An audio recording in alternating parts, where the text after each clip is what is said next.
Newly appointed Public Protector Advocate Busisiwe Mkhwebane is briefing the media on her first week in office and her plans for her 7 years in office. Asked on the state capture report, she said that the report was final. The report which the former Public Protector prepared, she said it herself that it's a final report. So I don't know whether it's a final report. Remember, it's kept under lock and key, so I wouldn't comment more on that. On the issue of provisional report being shared with the respondent, I indicated that to avoid a confrontation or conflict between the Office of the Public Protector with government and respondents, the best way is to share the provisional report.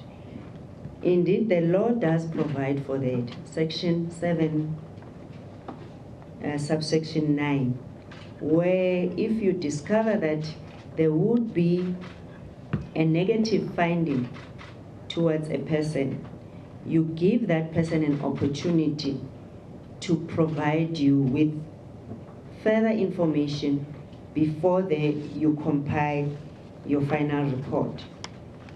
But it will depend on whether that person is also cooperating.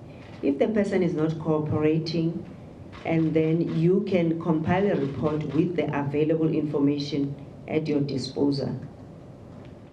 The new Public Protector speaking a short while ago in a media briefing. So let's get more now on what came out of that briefing. Our reporter Aldrin Sampear is there. Aldrin, certainly an important first week for the new Public Protector. We saw her in Parliament yesterday addressing some issues and the state capture report among those issues. So pretty much the same today. Well, yes, indeed. As she's indicated in that annual report that was presented to Parliament yesterday, issues that they've decided upon that will change here at the Office of the Public Protector is no more use of consultants. She says that's one of the reasons, as indicated in the report, that the Public Protector's Office experienced that 5 billion rand irregular expenditure. So they will try to find capacity within the Office of the Public Protector. And also, quite importantly, no more use of or receiving donor funding, and this is a big one out of this press briefing as well.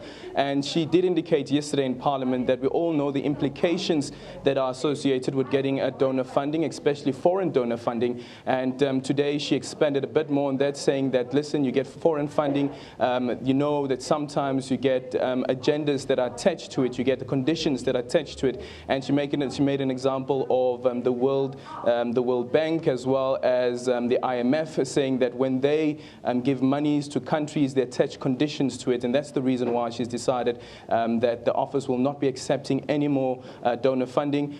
They will be asking Parliament to help with in terms of funding and expanding the Office of the Public Protector.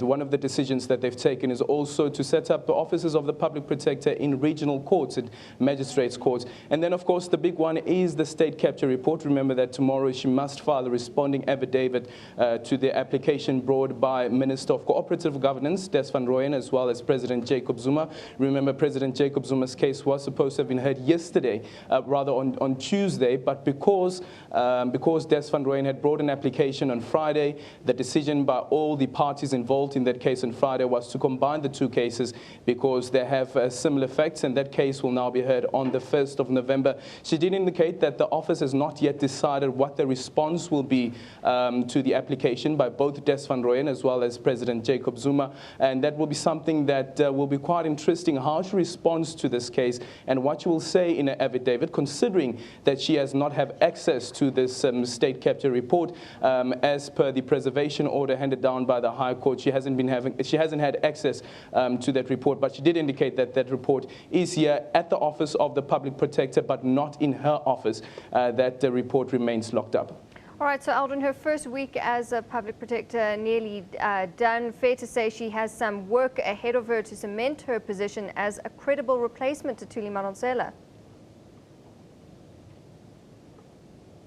Well, yes, and you know, coming into office and having all the work that has been done by the previous public protector, Advocate Thuli Madonsela, there's always that constant comparison between the two. And one of the questions coming from one of the journalists here is, it almost seems as though that the two are being put up against each other, and she says that it's unfair. Remember, she famously once said that she comes to the office of the public protector with her own shoes. She's not coming here to fill in the shoes of the the previous public protector, Advocate Thuli Madonsela, and that's what she expressed here today as well, that she has her own style of working, and Thuli Madonsela had her own style of working, so she should be allowed that space to be doing exactly that. And just looking at some of the reaction, for instance, on Twitter, there is that constant thing that comes through where some people don't trust her.